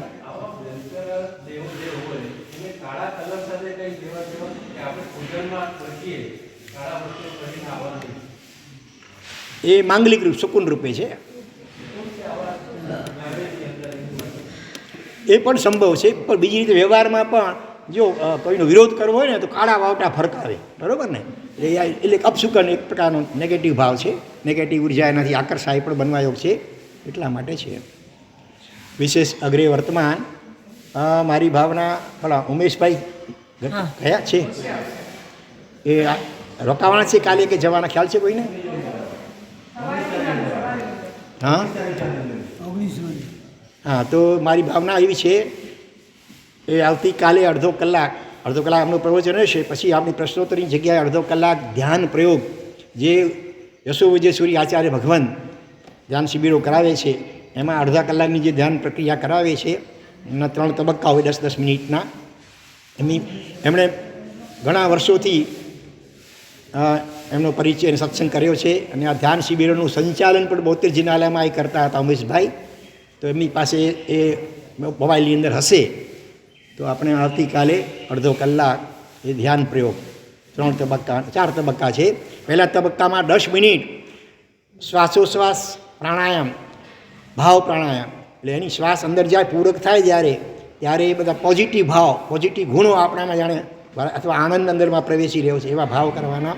શ્વાસ બહાર નીકળે એટલે આપણા અંદરમાં જે નેગેટિવ દોષો છે, કચરો છે, એ બહાર જઈ રહ્યો છે એવો ભાવ કરવાનો. એટલે 10 મિનિટ આ રીતે ભાવ પ્રાણાયામનો પહેલો તબક્કો હોય, અને શોર્ટમાં પછી 2 મિનિટ સુધી બીજા તબક્કાની અંદર ભાષ્ય જાપ, એમાં તિથયરા મે પસીયંતુ, લોગસનું સૂત્ર છે, તથ્યરા મે પસીયંતુ, 24 તીર્થંકર ભગવંતો મારા ઉપર પ્રસન્ન થાવ, કૃપા કરો. 2 મિનિટ ભાષ્ય જાપ, અને પછી બાકીની 8 મિનિટ, ત્રીજા તબક્કામાં 8 મિનિટ માનસ જાપ, એનું જ તિથયરા મે પસીયંતુનું. અને પછી છેલ્લા તબક્કામાં 10 મિનિટ ડુ નથિંગ, કાંઈ જ ન કરવું, માત્ર શાંત રહેવું, દ્રષ્ટા સાક્ષી ભાવે અંદરમાં જોયા કરવું, કાંઈ જ વિચાર વિકલ્પ કરવાની. કદાચ વિકલ્પ વિચાર ઉઠે તો એમાં ભળવું નહીં, અને સાક્ષી ભાવે જોવાથી એ વિકલ્પ શાંત થઈ જાય. આ 4 તબક્કા હોય છે, તો એ આવતીકાલે આપણે ઉમેશભાઈ દ્વારા કરાવવા માટે. ભજસ્વ મૈત્રીમ જગદંગિરા શિશુ પ્રમોદમાત્મન ગુણિષુ ત્વશેષત ભવાર્તિ દીનેષુ કૃપારસં સદા પ્યુદાસ વૃત્તિમ ખલુ નિર્ગુણેષ્વપી મૈત્રી પરસ્મિન હિતદી સમગ્રે ભવેત પ્રમોદો ગુણપક્ષપાત કૃપા ભવાર્થે પ્રતિકર્તુમિહો પેક્ષૈવ માધ્યસ્તમવાર્ય દોષે પરહિત ચિંતા મૈત્રી પર દુઃખ વિનાશિની તથા કરુણા પર સુખ તુષ્ટિર્મુદિતા પર દોષોપેક્ષણમુપેક્ષા. અનંત ઉપકારી ચરમ તીર્થપતિ શ્રમણ ભગવાન શ્રી મહાવીર સ્વામીનું શાસન અને એ શાસન અંતર્ગત થયેલા મહાપુરુષ સહસ્રાવધાની પરમ પૂજ્ય આચાર્ય ભગવાન શ્રી મુનિસુંદર સુરીશ્વરજી મહારાજા દ્વારા વિરચિત કયા ગ્રંથની આપણે સ્વાધ્યાય કરી રહ્યા છીએ? અધ્યાત્મ કલ્પદ્રુમ. અધ્યાત્મ રૂપી કલ્પદ્રુમ એટલે કલ્પવૃક્ષ, જેમાંથી બધું જ મળી રહે. ઈચ્છિત ફળની પ્રાપ્તિ એ કલ્પદ્રુમનું કારણ છે, પણ જ્યાં આપણી ઈચ્છા જ ન પહોંચી શકે, આપણી એ કલ્પના ન પહોંચી શકે, કલ્પનાતીત વસ્તુની સંપ્રાપ્તિ કરાવી આપે, તો એ અધ્યાત્મ નામના કલ્પદ્રુમની તાકાત છે, પરમાત્મા નામના કલ્પદ્રુમની તાકાત છે. એટલે કદાચ કલ્પદ્રુમ તો કેવું પડે, બાકી જગતની કોઈ ઉપમા જેને ન ઘટે એવું અધ્યાત્મ. એનું અદ્ભુત રીતે છણાવટ કરતા પૂજ્યપાદ આચાર્ય ભગવાન શ્રી સર્વપ્રથમ સમતા અધિકાર એમણે પ્રારંભ કર્યો છે. સમતા અધિકારની અંદર સૌથી પહેલી હિત શિક્ષા ચિત્તરૂપી બાળકને આપી છે. શું હિત શિક્ષા આપી? બોલો. આપણે આગલા રવિવારે જે સ્વાધ્યાય કર્યો ચિત્તરૂપી બાળકને એ આચાર્ય ભગવંતે શું હિત શિક્ષા આપી? બીજા કોઈ બાળક હોય એટલે બાળકને જ બોલો, બધા પાસે ચિત્ત છે કે એની પાસે જ છે? બોલો. ચિત્ત બાલક માત્યાક્ષી રજસ્રમ ભાવન ઔષધિ યત્વાન દુર્ધ્યાન ભૂતાન છલયંતી છલાન્વિષ. હે ચિત્તરૂપી બાળક, તું સતત ભાવનારૂપી ઔષધિને છોડતો નહીં, એક ક્ષણ માટે પણ ભાવનાથી બહાર થતો નહીં. જો ભાવનાને છોડીશ તો તને દુર્ધ્યાનના ભૂત વળગી પડશે. એટલે ભાવના એ અમૃતમાં ગરકાવ થવાનો ઉપદેશ, સમતામાં રહેવા માટે સૌ પ્રથમ ઉપદેશ. કારણ કે મહોપાધ્યાય શ્રી અશ્વવિજયજી મહારાજે અધ્યાત્મ સારની અંદર ચારે ચાર ધ્યાનનું વર્ણન કર્યું. એમાં અર્થ રૌદ્ર ધ્યાન તો હેય કીધા, પછી ધર્મ ધ્યાન અને શુક્લ ધ્યાનની અંદર જ્યારે એમને એક વાત કરતા છેલ્લે એમણે કહ્યું કે બધું જ આખા ધ્યાનનો આધાર જો કોઈના ઉપર હોય તો એ અનિત્ય આદિ અને મૈત્રી આદિ ચાર ભાવનાઓ, જે ભાવનાઓનું સતત ભાવન થાય તો પ્રત્યેક એ ધ્યાન, એ પછી ધર્મ ધ્યાન હોય કે શુક્લ ધ્યાન હોય, એ સુલભ થાય. ક્યારેક ચિત્ત ચંચળ છે એટલે કદાચ ધ્યાનથી ઉતરી પણ જાય, પણ ભાવના જો હૃદયમાં આત્મસાત હોય તો પાછો એ ભાવનામાં એ ધ્યાનમાં ચડતા એને વાર ન લાગે. બોલો, ભાવના આત્મસાત હોવી એટલે શું હોવું? દુનિયામાં જે પણ પરિસ્થિતિઓ ફેરફારો આપણને દ્રષ્ટિગોચર થાય દેખાય છે, એ બધા જ ફેરફારોમાં સતત ભાવનાઓ આપણને સ્પર્શી જાય. બોલો, અત્યારે સમાચાર કેટલા જણ નથી જોતા એમ પૂછું છું. દેવલાલીમાં ઘણા બધા લોકો હશે જે સમાચાર નહીં જોતા હોય, કોઈ પણ માધ્યમે નહીં, બહારથી પછી સંભળાય એવા. અચ્છા, દેવલાલીના સમાચાર તો બધા રાખો ને. હવે બોલો. એમ કહેવાય છે કે ન્યૂઝપેપર વાંચતા પણ સમ્યક દ્રષ્ટિ આત્મા એમાંથી બોધ પામે એટલે એને મિથ્યા શ્રુત જ્ઞાન પણ સમ્યક શ્રુત જ્ઞાનમાં પરિણમે. બોલો, તાકાત કોની? ભાવનાની. આ ભાવના યોગ ક્યાં ખબર પડે બાંગ્લાદેશમાં આવી હાલત થઈ છે, એને ભાવના યોગમાં ગરકાવ થઈને એને એમ થાય કે આ આખું નાટક કોઈનું હોય ને તો મોહ રાજાનું નાટક છે. કોનું છે? અને એ મોહરાજા મારામાં કામ કરે છે કે નથી કરતો? હું એક ક્ષણ પણ પરભાવમાં જાઉં છું, એનો મતલબ જ એ છે કે મારામાં મોહ. અરે એક ક્ષણ પરભાવમાં જવાની વાત નથી, હું એક ક્ષણ પણ સ્વભાવમાં રહી શકતો નથી. આનાથી મોટો મોહરાજા કયો હોઈ શકે? સૌથી મોટો એ મોહનું આદ્ય સ્થાને છે તમે પરમાં જોડાયા, અને જ્યારથી જોડાયા ત્યારથી બધા ઝઘડા ચાલુ થયા. ઝઘડા તો સંસારમાં ચાલુ જ છે. બોલો સૌથી મોટો સંસારનો ઝઘડો કયો છે? બોલો તો ખરા. આપણી કહાની પૂછું છું, બીજા કોઈની નથી પૂછતો. થોડુંક ઉપયોગ આપજો. સૌથી મોટો ઝઘડો કયો છે? જીવ, જે શુદ્ધ આત્મા ભગવાન સિદ્ધ સ્વરૂપી જીવ છે એ પૂતગલમાં હસ્તક્ષેપ કરવા જાય, એ સૌથી મોટો ઝઘડો છે. સમજાયું? નહીં સમજાયું? નહીં સમજાયું. પૂતગલ સ્વતંત્ર દ્રવ્ય છે, જીવ સ્વતંત્ર દ્રવ્ય છે, પણ આ જીવ એને પૂતગલમાં કંઈક કરવાની ઈચ્છા થાય છે, પરિવર્તન ફેરફાર, પૂતગલને મેળવી લેવાની, પૂતગલને સંગ્રહી રાખવાની, પૂતગલનો ઉપયોગ લેવાની, પૂતગલથી પોતાના કોલર ટાઈટ કરવાની ઈચ્છા એ જીવને થાય. આ સૌથી મોટો, સૌથી પહેલા નંબરનો ઝઘડો. એના થકી તો બધા ઝઘડા ચાલુ થાય છે, નથી થતા?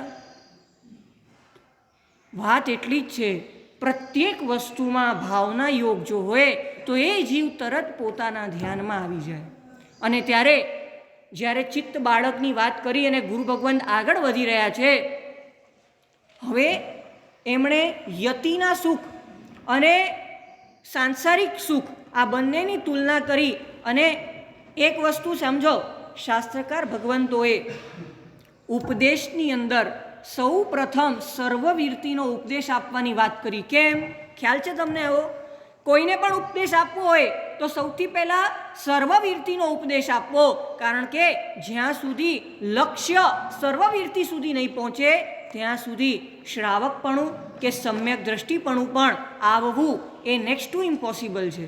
એટલે માત્ર જ એ શાસ્ત્રકાર ભગવંતે શરૂઆતની અંદર સરસ મજાના સર્વવીરતીના સુખો, એટલે કે એક યતિને જે સુખ હોય ત્રણ લોકમાં કોઈને એવા સુખ ન હોય, સ્વતંત્ર સુખ, એની વાત કરી. અને આગળ વધતા વધતા સમતાના ઉત્કૃષ્ટ ઉપાયો તરીકે મહાપુરુષ મૈત્રી આદિ 4 ભાવનાઓની વાત કરે છે. પહેલાં ભાવનાની વાત કરી કે ભાવના ભાવવી, અને હવે પ્રેક્ટિકલી મૈત્રી આદિ 4 ભાવનાઓની આપણે વિસ્તારથી વાત જોવાના છીએ. મૈત્રી પરેશામ હિતચિંતનમ યદ. અનાદિકાળથી જીવને સંસારમાં જકડી રાખનાર જો 2 અવગુણો હોય તો એ છે જળનો રાગ અને જીવનો દ્વેષ. બોલો સૌથી પહેલાં કયો દોષ છે? થોડુંક જોરથી બોલજો. જળનો રાગ. રાગ નહીં, જળનો રાગ. જળ એટલે નિર્જીવ પદાર્થ, પૂતગલો, એનો રાગ. અને બીજા નંબરનો જીવનો દ્વેષ. જળનો રાગ અને જીવનો દ્વેષ, આ 2 પદાર્થો, આ 2 તત્વો એ જીવને જકડી રાખવામાં બહુ મુખ્ય ભાગ ભજવતા હોય. ત્યારે જળનો રાગને તોડવા માટે મહાપુરુષોએ 12 ભાવનાઓ બતાવી. અનિત્ય, અશરણ. બોલો બોલો, નામ આવડે છે? બોલતા જાઓ. પહેલી, આપણને નામ આવડતા નહીં હોય તો ભાવના ભાવીશું કેવી રીતે? બોલો. પહેલી, બીજી, ત્રીજી, કોરોના છેતી, ચોથી, પાંચમી, છઠ્ઠી, સાતમી. જવા તો બહુ વધારે થઈ ગયું.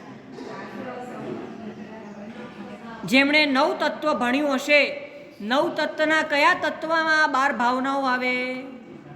સંવર તત્વમાં. આ સંવર તત્વની અંદર 12 ભાવનાઓની વાત આવે. એ 12 ભાવનાઓ જળના રાગને તોડવા માટે છે, જળ સાથેના એટેચમેન્ટને તોડવા માટે છે. અને જીવ દ્વેષને તોડનારી જો કોઈ ભાવનાઓ હોય તો કઈ ભાવના છે? મૈત્રી, કારુણ્ય અને માધ્યસ્થ. ખરેખર આ ભાવનાઓ જે મૈત્રી આદિ 4 ભાવનાઓ છે, એકે એક ભાવના જીવને સિદ્ધિ ગતિ સુધી પહોંચાડી શકે એટલી પાવરફુલ છે. એકે એક ભાવના ખાસ કરીને 12 ભાવનાઓ કરતાં પણ મહાપુરુષોએ 4 ભાવના ઉપર વધુ મહત્ત્વ આપ્યું છે. અને એ એક એક ભાવનાઓ પરમાત્મા, હું તમને એકદમ વાસ્તવિકતા કહું છું, પરમાત્મા કદાચ એ ભાવનાઓને પરિપૂર્ણપણે ભાવીને પૂર્ણ કેવલ જ્ઞાન પામી શક્યા હશે, પણ અતિશય વાણી સાથેવાળા પણ પરમાત્મા એ ભાવનાઓનું પૂર્ણ સ્વરૂપ વર્ણવવા સક્ષમ બની શક્યા નથી. એટલી ઊંડી એ ભાવનાઓનું અમૃત છે કે એ ભાવનાના અંદરમાં આપણે છે ને, હું તમને એટલો પ્રશ્ન પૂછું, રસગુલ્લાના કેટલા વર્ણન સાંભળો તો પેટ ભરાઈ જાય? હા, પાણી મોઢામાં પાણી આવી જાય નામ સાંભળીને, પણ પાણીથી પેટ ભરાય? બોલો તો ખરા. આ ભાવનાઓનું કેટલું પણ મહાત્મ્ય આપણે સાંભળીએ, પણ જ્યાં સુધી પ્રેક્ટિકલી એ ભાવનાઓને ભાવી કરી આપણા અંતઃકરણને પરિપૂર્ણપણે વિશુદ્ધ, સમતામય અને શાંત ન બનાવી દઈએ, પ્રત્યેક જીવ સાથે અવિહળ મૈત્રીની ભાવના જ્યાં સુધી આપણે આત્મસાત ન કરીએ, ત્યાં સુધી આ ભાવનાઓનું મહાત્મ્ય સમજવા કે સમજાવવા સ્થૂલ વાણી એ કોઈ વિષાદમાં આવી શકતી નથી. ભાવનાઓનું વર્ણન શરૂ કરીએ એનાથી પહેલાં ભાવનાઓમાં ડૂબેલા એ મહાપુરુષને યાદ કરીએ કે જેમણે આ કાળમાં આ મૈત્રી આદિ ભાવનાઓને ખરેખર આત્મસાત કરી અને ટોચ કક્ષાના વર્ણનો દ્વારા લોકમાં વહેતી કરી એવા અધ્યાત્મ યોગી, પરમ આત્મસાધક પૂજ્યપાદ પન્યાસ પ્રવર્ષી ભદ્રંકર વિજયજી મહારાજા સાહેબ ખરેખર એમના પવિત્ર આત્માને જન્મ જન્માંતરોની ભાવનાઓને લઈને અવતર્યા હતા,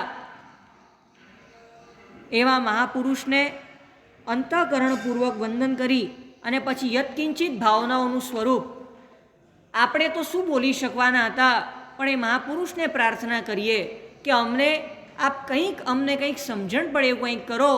અમારા જીવનની દુર્ઘટના એવી છે કે હાલતા ને ચાલતા અમને જીવો પ્રત્યે દ્વેષ થઈ જાય છે. અમે જીવનું જીવત્વ, પરમાતત્વ, અંદરમાં રહેલું પરમાત્માપણું એ અમે જોઈ શકતા ન હોઈએ, ત્યારે હે પરમ કૃપાળુ તીર્થંકર પરમાત્માઓ અને હે પરમ કૃપાળુ ગુરુ ભગવંતો, અને સાથે સાથે અમારા પૂજ્યપાદ ગુરુ ભગવંતશ્રીને પણ આ મૈત્રી આદિ ભાવના વખતે અમે યાદ કર્યા વિના ન રહી શકીએ, કારણ કે શરૂઆતના એ સમયથી એ પછી કોઈ પણ મોટા પ્રસંગો હોય, અને હું સાથે કહું છું ભેળવીને સમય કદાચ પૂરો પણ થઈ ચૂક્યો હોય એ કાર્યક્રમનો, છતાં એ ગુરુદેવશ્રી એ ત્રણેય લોકના સર્વે જીવોનું એ આખા પ્રસંગની અંદર ત્રણેય લોકના સર્વ જીવોને યાદ ન કર્યા હોય એવું બને નહીં. કેટલી અદ્ભુત વાત કહેવાય. તમને હું એક જ વાત સમજાવું છું. તમે માત્ર એક ઈર્યાવય કરી અને તમે સામયિકમાં આગળ વધવા ગયા હો, બરોબર છે ને? હવે સમૂહ સામયિકની વાતો આવી ગઈ. તમે એકલા ઈર્યાવય કરતા હો એમાં તમને વધુ ભાવ આવે કે 5 જણ હોય તો વધુ ભાવ આવે? બોલતા જજો. હવે 5માંથી 25 થાય તો વધુ ભાવ આવે, બરોબર છે? 25માંથી 50 થાય, 500 જણ હોય તો બહુ મજા આવે. આમ ઉલ્લાસ કંઈક અલગ જ હોય. બોલો તો હા કે ના તો પાડો. જીનેશભાઈ, હા કે ના તો પાડો. હવે ભાવનાની અંદર વાત કરું છું. જેણે સ્વના કેન્દ્રબિંદુને, સ્વના એ વર્તુળના એ કેન્દ્રબિંદુને સર્વ સુધી પ્રસરાવ્યું છે, એ એક ઈર્યાવય પણ એમ વિચારે કે હું એકલો નથી કરી રહ્યો, કે હું મારા માટે નથી કરી રહ્યો. કોના માટે કરી રહ્યો છું? જગતના સર્વ જીવો માટે આ એક ઈર્યાવય કરી રહ્યો છું. અને એટલું જ નહીં, આ એક ઈર્યાવયની અંદર હું એકલો નથી, બધા જીવો સાથે છે એવી ભાવના સાથે. બોલો તમે એક ઈર્યાવય કરો, ભાવમાં પરિવર્તન આવે કે ના આવે?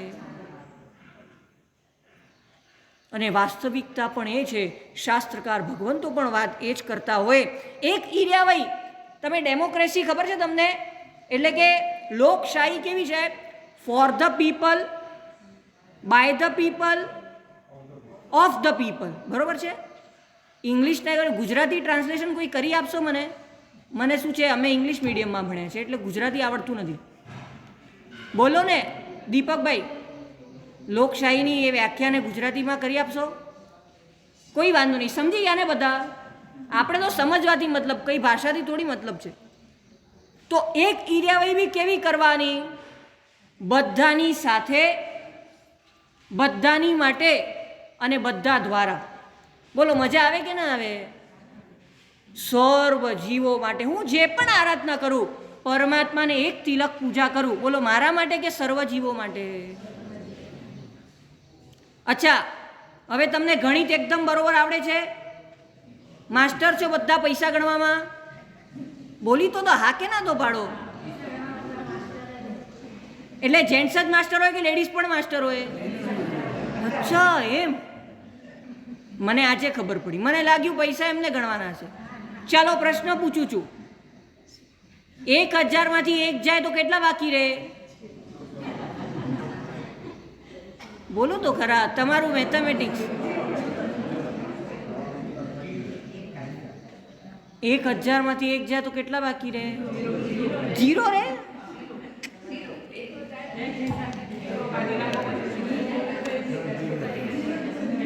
જો દુનિયાનું ગણિત એ છે કે 1000માંથી 1 જાય તો 999 રહે. ચલો બીજો પ્રશ્ન પૂછું. તમને 100માંથી 40% આવ્યા હોય તો તમે પાસ કહેવાઓ કે ફેલ કહેવાઓ? પણ જીન શાસ્ત્રનું ગણિત એમ કહે છે 100માંથી 99 આવ્યા હોય તો?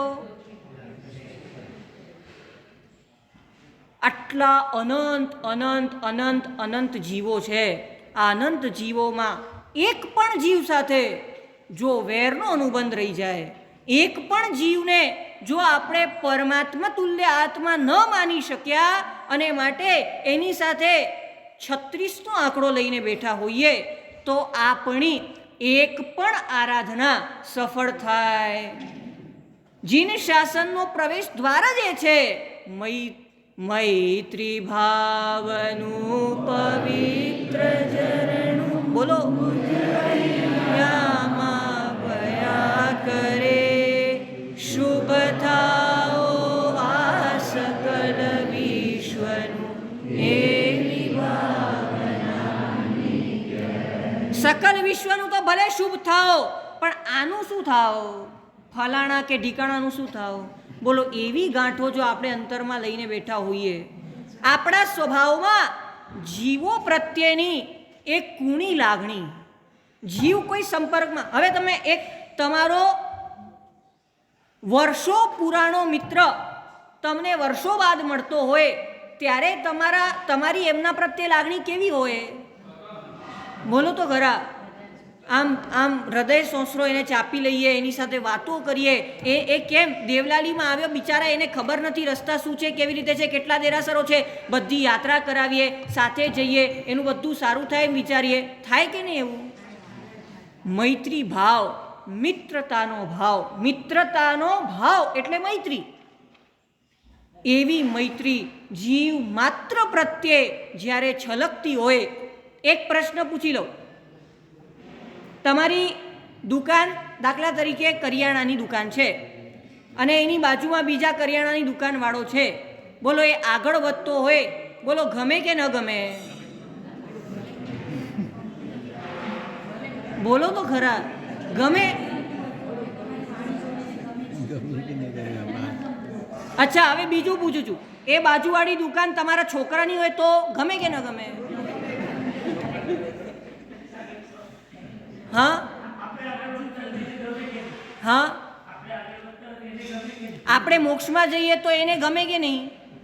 એને ગમે એટલે મોક્ષમાં જવું છે કે તમારે મોક્ષમાં જવું છે? બીજાના જીવના વિચાર, એના વર્તનના, એના વિચારના વિચાર કરી જો આપણે અટકી જઈએ તો આ જગતમાં આપણે ક્યારે મુક્ત ન થઈ શકીએ. અને બીજામાં જોવું જ હોય તો મારો એના પ્રત્યે કેવો વર્તન છે. અરે ચલો, હવે તમને પ્રશ્ન પૂછું. એ હવે તમારા બાજુવાળો બરોબર છે ને, અહીંયાથી વ્યાખ્યાન સાંભળીને ગયો અને તમારી અનુમોદના કરે, વાહ ભાગ્યશાળી, વાહ તમે તો બહુ આગળ વધો છો. બોલો તમને ગમે કે નહીં? હવે હું પૂછું. નહીં, પાછું હવે તમને એમ પૂછું છું કે એમણે તારા વખાણ કર્યા તો તને ગમ્યું, બરોબર છે ને? તો હવે તું એના વખાણ કરવા જઈશ કે નહીં જાય? જે સામેવાળાનો સારો ભાવ એ આપણે આપણા માટે જોઈએ છે અને ખરાબ ભાવ એ સામેવાળાનો જોઈએ છે. આવું કેવું સમજાય છે શું કહું છું? મૈત્રી ભાવનું પવિત્ર ઝરણું જ્યારે હૃદયમાં વહેતું થઈ જાય ને, સામેવાળો કેટલો એ કંઈ પણ કરતો હોય એ અંદરથી એ જીવ એના પ્રત્યે એને ભગવાન દેખાય. આપણે હજી વિષમતાઓ, હવે મૈત્રીની પરાકાષ્ઠા સમજી લેજો. જ્યાં સુધી સામા જીવમાં વિષમતાનો અંશ પણ દેખાય, જ્યાં સુધી સામો જીવ પરિપૂર્ણ પરમાત્મા ન દેખાય, ત્યાં સુધી મૈત્રી ભાવની પરાકાષ્ઠા થઈ નથી. યાદ કરજો ઠાકરસિંહભાઈ શ્રીપાલ રાજાને, અને સાથે કોણ હતા? ધવલ શેઠ. બોલો શું કરવામાં બાકી રાખ્યું? હવે એ મરવા પડ્યા છે અથવા એને રાજાએ બાંધી દીધો છે. આવા બધા પ્રસંગોની વચમાં પણ એક વિચાર સુદ્ધા પણ એમને નેગેટિવ નથી આવ્યો. પોસિબલ છે? મેં તો ચરિત્ર વાંચ્યું ને તો મને તો એમ લાગ્યું કે આ પોસિબલ જ વાત નથી. પછી વિચાર્યું કે છે તો છે, પોસિબલ તો તમારે જ બનાવવું પડશે. તો પોસિબલ કેવી રીતે હોઈ શકે? ત્યારે વિચારમાં વિચાર આવ્યો કે જો એમને એમાં શુદ્ધ પરમાત્માના દર્શન થતા હોય ને, નિર્મળ સમ્યક દર્શન અને નવપદનું ધ્યાન. બોલો નવપદનું ધ્યાન શ્રીપાલ શું કરતા હતા? બોલો તો ખરા. આપણે વારંવાર કહીએ ને, જહાજમાં ચડતા વખતે નવપદનું ધ્યાન કરતા, નીચે ઉતરતા વખતે નવપદનું ધ્યાન કરતા, પત્નીને પરણતા શું કરતા? બોલો તો ખરા. રસગુલ્લો ખાતા તમે લોકો બોલતા નથી. મને છે ને સાહેબને મૌન ગમે ને મને બોલનારા ગમે. પછી તમે નક્કી કરજો. પણ બોલો એ શું કરતા હતા? હવે આગળ પ્રશ્ન પૂછું છું, નવપદનું ધ્યાન એટલે શું કરતા હતા? ના, જે પણ જીવના સંપર્કમાં એ પોતે આવતા એ જીવને પરિપૂર્ણ નવપદમય એટલે કે પરમાત્મા જોતા હતા. એ એમનું નવપદનું ધ્યાન હતું. અને જે પણ જળ એમના સંપર્કમાં આવે, જળ એટલે સમજો તમે પૈસા, પછી જર જમીન જોરું, જે પણ આવે એમાં જે આસક્તિ ઊભું કરી શકે એવું હોય, એની અંદર એ જડત્વનું ભાષણ કરતા હતા. એ પોતે પોતાને પણ જીવ રૂપે જોતા હતા અને જેટલા સંપર્કમાં આવતા બધા જીવને પરમાત્મા પણ જોતા હતા. એમના અવગુણો એ દ્રષ્ટિમાં એમને આવતા નહોતા. વિચાર કરો કેટલી ઊંચાઈએ પહોંચ્યા છે. અને બીજી બાજુ મૈણાને જોજો, પોતાના સગા પિતાએ આટલી એ કહેવાય કે ખરાબ પરિસ્થિતિમાં મૈણાને મૂકી દીધી. બોલો ત્યારે પણ મૈણાને એમના પ્રત્યે દ્વેષ હતો? પછી જ્યારે પિતા માફી માંગવા આવ્યા ત્યારે એમને ખાલી એક શબ્દ પણ સંભળાવ્યો કે તમે તો હવે ત્યારે તમારી ભાન ઠેકાણે જરાક બરોબર રહેજો હવે બીજી વારથી કીધું? કેટલી બધી જાગૃતિ, પરિપૂર્ણ પરમાત્મા. અને આ જ મૈત્રી ભાવનું પવિત્ર ઝરણું સમસ્ત જીવ રાશિમાં. એક ખાલી શાસ્ત્રીય પદાર્થ કહી આપણે વ્યાખ્યાનના લયમાં આગળ વધીશું. સમવાયાંગ આગમ સૂત્રની અંદર વાત આવે એગે આયા.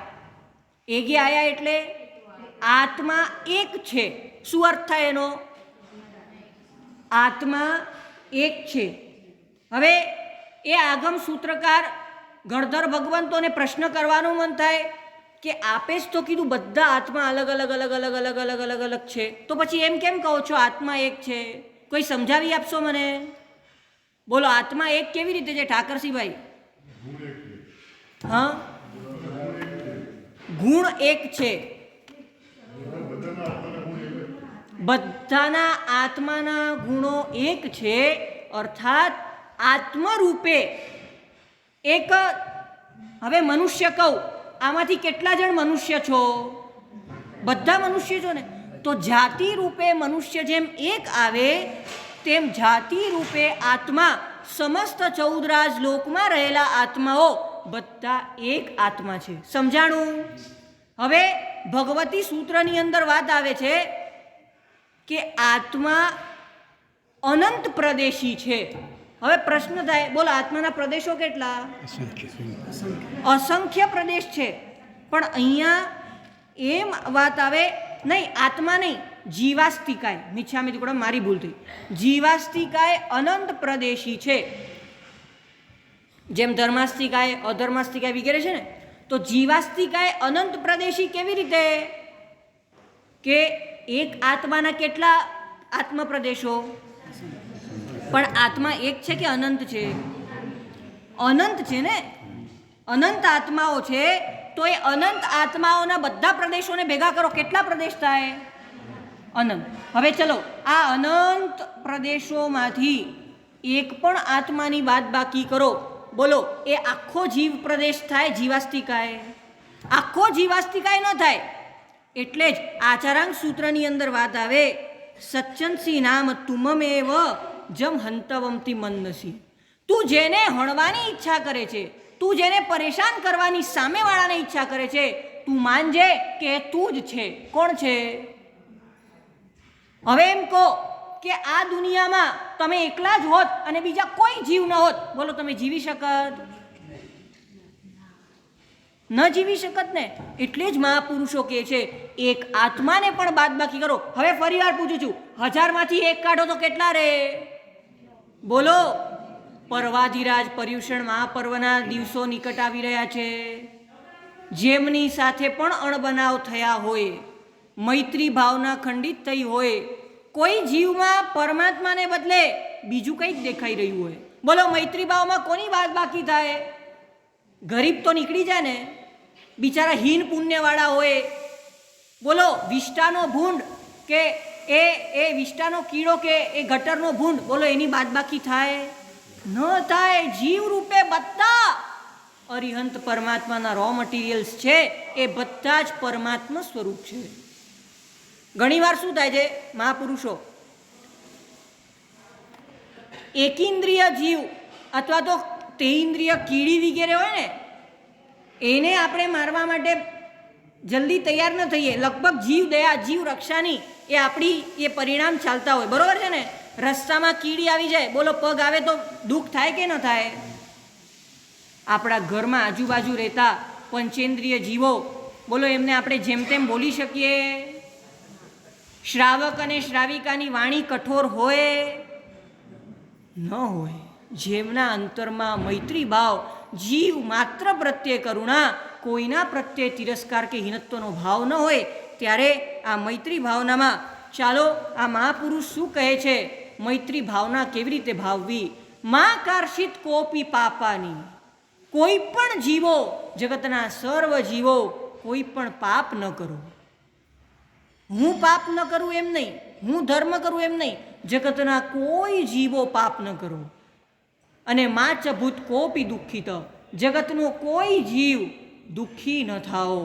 કોઈ પણ જીવ, બધા સુખના માર્ગે આગળ આગળ આગળ આગળ વધતા જાઓ. આજના કાળની એ વિચિત્રતા છે કે જે જૈન શાસન વિશ્વના તમામ જીવો સાથે મૈત્રી ભાવનાની વાત કરે છે, એની અંદર જ શું છે? બહુ મતભેદો. જો જ્યાં સુધી મતભેદ હોય ને ત્યાં સુધી ચાલે, પણ એ મતભેદ મનભેદમાં પરિણમન ન પામવું જોઈએ. આપણી વિશ્વ મૈત્રીની ભાવના એ સૌથી પહેલાં કોને અસર કરે? બાજુવાળાને અસર કરવી જોઈએ ને. શું કહું છું? આપણે વિશ્વ મૈત્રીની ભાવના ભાવતા હોઈએ, પણ બાજુવાળા સાથે આપણે દ્વેષ રાખ્યો હોય તો ચાલે? ન ચાલે. એક વખત શું થયું, એક સાયન્ટિસ્ટ હતા અને એક મોટું કાચનું વાસણ હતું, ટેસ્ટ ટ્યુબ જેવું મોટું હતું, મોટું, અને એની અંદર 2 વાસણ હતા, બંનેમાં દેડકા ભર્યા હતા. હવે દેડકા બહાર નીકળી ન શકે એટલા અંદર રાખ્યા હતા. તો થોડીક વાર એમને એમ રાખવામાં આવ્યા અને પછી શું થયું કે એક વાસણમાંથી દેડકા બધા બહાર હતા અને બીજા વાસણનો એક પણ દેડકો બહાર નીકળી નહીં શક્યો. ત્યારે સાયન્ટિસ્ટને રાજ પૂછવામાં આવ્યો, ત્યારે એમણે કહ્યું કે આ દેડકા વિદેશના હતા જે બહાર નીકળી ગયા, અને આ દેડકા ક્યાંના હતા? બોલો તો ખરા. કેમ એવું કેમ થયું હશે? આ બધાએ એકબીજાને સહારો આપી, પેલા એક નીકળી ગયો, પછી બીજાએ બીજાનો હાથ ખેંચીને બીજાને બહાર કાઢી લીધો, બધા બહાર નીકળી ગયા. અને આ બાજુ શું થયું? ટાંગ ખેંચી. આવું કરે? આ વર્તમાનની પરિસ્થિતિ છે. જે ભારતની સંસ્કૃતિ અને એ લોકોનો તો નિયમ છે ડિવાઈડ એન્ડ રૂલ, બધાને વિભાગીકરણ પાડો. જે મૈત્રી ભાવની પરાપૂર્વથી એ ધારાઓ, જેટલા પણ યોગી પુરુષો મહાપુરુષો આ જગતમાં ભારતની ભૂમિએ અવતર્યા હોય, બધાને એ સંપીતા, બધા જીવોમાં સમાન દ્રષ્ટિતા એ લાવવાની ભાવના અંતરમાં પરિસ્ફુરિત હતી. બસ આપણે પણ એ મૈત્રી ભાવનાને આત્મસાત કરી છેલ્લે શિવમસ્તુ સર્વ જગત મિત્તિમે સર્વભૂવેષુ અને ખામેમી, જ્યારે સર્વની વાત આવે ત્યારે આપણે પણ સર્વ જીવ સાથે મૈત્રી ભાવનાને પરિસ્ફુરિત કરી આપણા આત્માને પરમાત્મા બનાવી એ જ મંગલ ભાવના સાથે જીનાજ્ઞા મિચ્છામિ. સર્વમંગલમાંગલ્યમ સર્વકલ્યાણકારણમ પ્રધાનમ સર્વધર્માણામ જૈનમ જયતિ શાસનમ.